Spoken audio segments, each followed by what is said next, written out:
मेरे भारत के 130 करोड़ देशवासियों, भारत की संगीन कोरोना महामारी के बावजूद भी हमारे देश का मेन स्ट्रीम मीडिया भारत के 130 करोड़ देशवासियों को इजराइल और फ़लस्तीन के उस वाक़ये को बताता है जो इजराइल फ़लस्तीन पर हमला कर रहा है, उसको बड़े पैमाने पर बताता है।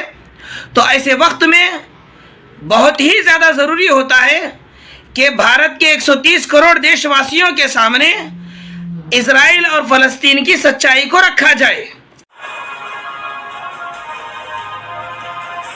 गाजा के जिस भी इलाके में इजराइल हमला करता है, वहां से धुएं का गुबार उठना शुरू हो जाता है। गाजा में इजराइल ने क्या तबाही मचाई है, उसे आप इस शहर की सैटेलाइट तस्वीरों से समझ सकते हैं। पहली तस्वीर में जिस इलाके में इजराइल ने बम गिराया है, वहां पर काला धुआं है। ऐसा ही काला धुआं तेल की रिफाइनरी से भी उठता हुआ दिख रहा है। अब ये देखिए, ये वही इमारत है जिसका संबंध हमास से था, लेकिन इजराइल ने इसे तबाह कर दिया। बाकी गाजा में भी यही हाल है। सारे शहर की तस्वीर को चंद ही दिनों में इजराइल ने बदल कर रख दिया है। गाजा शहर खंडर बन गया है। जिन घरों और इमारतों में लोग कभी रहा करते थे, उसे इजराइल ने मिट्टी में मिला दिया है। ऐसा ही एक वीडियो देखिए जिसमें एक इमारत से धुआं निकल रहा है। तभी इजराइल की वायुसेना बमों की बरसात कर देती है और पूरे इलाके में काला धुआं छा जाता है। चंद ही दिनों में गाजा के हजारों लोग बेघर हो गए। सड़कों पर सिर्फ मातम और मायूसी है। गाजा में लोग अपने बच्चों को लेकर भाग रहे हैं। हर किसी को सुरक्षित ठिकाने की तलाश है जहां पर वो इजराइल के हमले से बच सके। जान बचाने के लिए सैकड़ों लोग गाजा के एक स्कूल में शरण ले रहे हैं। मेरे देशवासियों, सबसे पहली चीज जो आपको समझनी है वो है किसी भी शख्स के या किसी भी समाज के आइडेंटिटी जो होती है वो उसका धर्म होता है, वो उसका मूल सिद्धांत होता है जिसका वो पालन करता है। और उसकी पहचान आदमी के कैरेक्टर से होती है, आदमी के किरदार से होती है, समाज के किरदार से होती है। आदमी या समाज का किरदार ही उसके दीन को, उसके रिलीजन को, उसके धर्म को, उसके मजहब को रिप्रेजेंट करता है। हमारे इजराइल के यहूदी भाई वो अपने आप को ये कहते हैं कि वो इजराइल से हैं, यानी कि हजरत याकूब अलैहिस्सलाम की नस्ल से है। वो अपने आप को तौरात को मानने वाले, सुलेमान अलैहिस्सलाम को मानने वाले, मूसा अलैहिस्सलाम को मानने वाले, इब्राहिम अलैहिस्सलाम को मानने वाले वो कहते हैं। इस हिसाब से वो अपना नाम इजराइली रखते हुए वो याकूब अलैहिस्सलाम की तरफ अपनी निस्बत बताने की कोशिश करते हैं। ये उनकी पहचान है जो वो बताने की कोशिश कर रहे हैं। आए सच्चाई देखें। सच्चाई ये है कि ये इजराइली यहूदी, ये इजराइल के जो यहूदी हैं, ये यहूदी जो अपने आप को सुलेमान अलैहिस्सलाम, इब्राहिम अलैहिस्सलाम, मूसा अलैहिस्सलाम और याकूब अलैहिस्सलाम की तरफ निस्बत करते हुए तौरात को मानने का जो दावा करते हैं, ये इनका दावा सिर्फ दावा ही रह चुका है। इसलिए क्योंकि इब्राहिम अलैहिस्सलाम की जो फिक्र थी वो आज यहूदियों में नहीं है। हजरत याकूब अलैहिस्सलाम, इस्राइल अलैहिस्सलाम की जो फिक्र थी वो आज यहूदियों में नहीं है। जो सुलेमान अलैहिस्सलाम की फिक्र थी वो आज यहूदियों में नहीं है। जो मूसा अलैहिस्सलाम की फिक्र थी वो आज यहूदियों में नहीं है। यहाँ तक कि तौरात जो इनकी धर्म की किताब ये बताते हैं, या ज़बूर जो इनके धर्म की किताब बताते हैं, वो इस किताब के बरखिलाफ है। इनका जो कैरेक्टर है, इनका जो किरदार है, इजराइल के यहूदियों का ही नहीं बल्कि पूरी दुनिया के यहूदियों का जो किरदार है वो इन नबियों के खिलाफ है।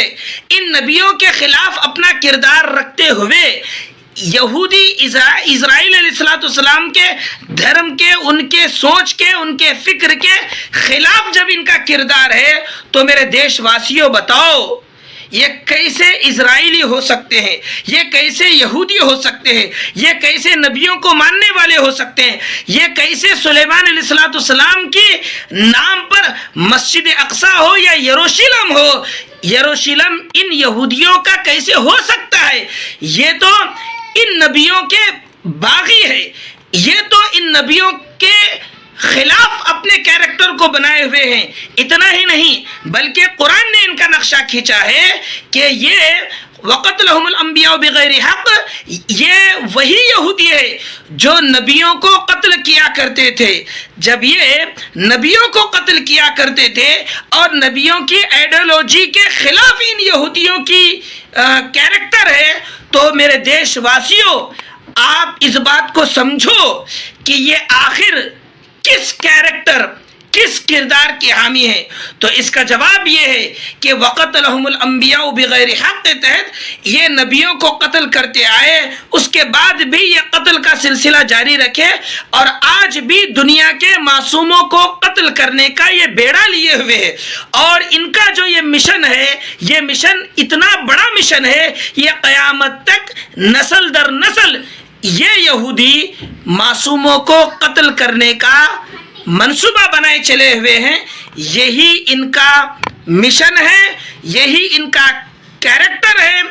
और इनकी जो प्रॉपर्टी है वो प्रॉपर्टी पास्ट से लेकर फ्यूचर तक यही प्रॉपर्टी रहेगी। ज़ुरिबत अलैहिमुज़ ज़िल्लतु वल मस्कना। इससे यह बात सिद्ध होती है कि दुनिया का जो भी मनुष्य अगर इन यहूदियों का सपोर्ट करता है तो इसका मतलब ये निकलता है कि वो दुनिया के मासूमों के कत्ल करने में कातिलों का मददगार बन रहा है। तो लिहाजा मेरे भारत के 130 करोड़ देशवासियों, आपसे बड़े ही विनम्रता से मैं निवेदन करता हूं कि दुनिया के यहूदियों को पहचानो, दुनिया के अंदर फैले हुए यहूदियों को जानो और याद रखो ये यहूदी हमेशा आस्तीन के सांप बने हुए होते हैं। दुनिया के तमाम गोशों में फैले हुए हैं, ये आस्तीन के सांप का काम करते हैं। दूसरी बात मेरी ये है कि मेरे देशवासियों, दूसरा जो रुख है वो फलस्तीनियों का रुख है। आपको ये बात मालूम होनी चाहिए, फलस्तीनी जो है वो कुरान और मोहम्मद पैगंबर सल्लल्लाहु अलैहि वसल्लम को मानने वाली कौम है। मोहम्मद पैगंबर सल्लल्लाहु अलैहि वसल्लम के जीवन के अनुसार अपने जीवन को चलाने वाली कौम है। आप हिस्ट्री पढ़ो, आप हिस्ट्री पढ़ो।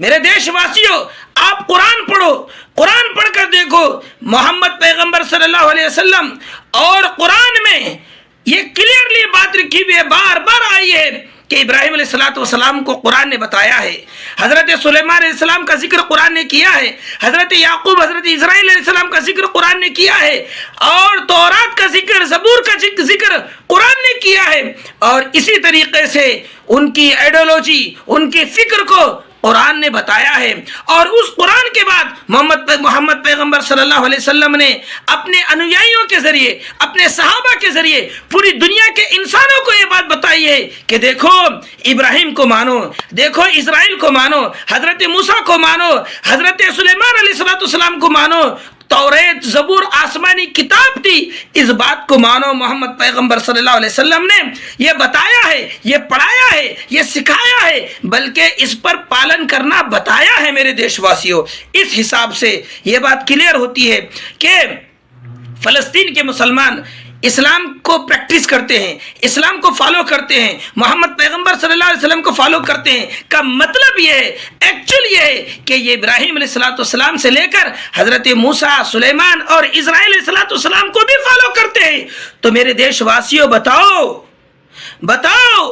जब ये फ़लस्तीन के मुसलमान जब इन नबियों को मानते हैं और उनको फॉलो करते हैं, तो इस हिसाब से मस्जिद अक्सा हो या यरूशलेम हो या वो 35 एकड़ जमीन हो, वो जमीन किसकी है, वो जगह किसकी है, उस पर किसका हक है?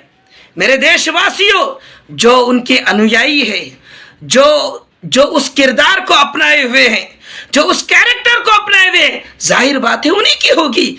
तो इस हिसाब से मेरे देशवासियों, फलस्तीन एक्चुअल में यकीनन फलस्तीनियों का है, वो फलस्तीन वो अरबों का है, वो फलस्तीन वो मुसलमानों का है। क्यों?